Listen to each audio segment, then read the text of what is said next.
Hi guys! For today's video, magluluto ako ng seafood. Meron ako ditong hipon, pusit, ayan, alimasag, ayan siya.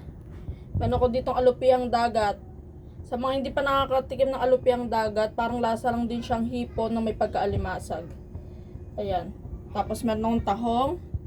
Syempre guys, hindi mawawala ang ating potato at ang ating mais. Ayan. Syempre pati ang ating butter. Ayan. At meron ako ditong daing na bangus guys. Ayan siya. Ipiprito ko to kasi si Ronel hindi siya kumakain ng seafood. Kaya piprituhan ko siya ng daing na bangus. Yan, boneless na yan. Tsaka nga pala si Ronel guys, hindi yan mahilig sa mga lechon, hindi yan kumakain ng mga ganyan-ganyan. Siya maano. Kaya hawa ng Diyos, wala pa siyang high blood. Ako pa lang pala, sa akin pala lang siya lagi na high blood. O siya guys, magluluto na ako. At papakita ko na lang sa inyo mamaya ang finished product.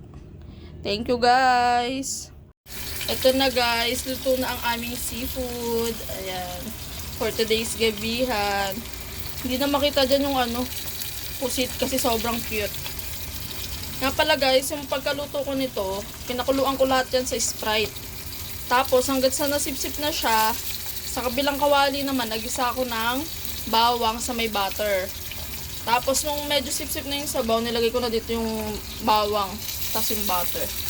Tapos ito na siya. Sarap yan guys. Hindi ko na yan nilagyan ng kung ano-ano yung cayenne powder, mga ganun. Ganyan lang, simple lang. Sarap. Wait lang guys, iyaan natin para makita natin. Oo, nandito pa ba ang pusit? Ayan ang taho, masarap. Ayun, nakita nyo yung pusit, ang liit. Ayun Ayun, basta. Ayun na yun, basta maliit. Yan guys. Tapos ito yung ating pritong bangus. Ayan. Yung isa nandun pa sa kawali, piniprito pa. Ayan, kain po tayo guys. Thank you for watching.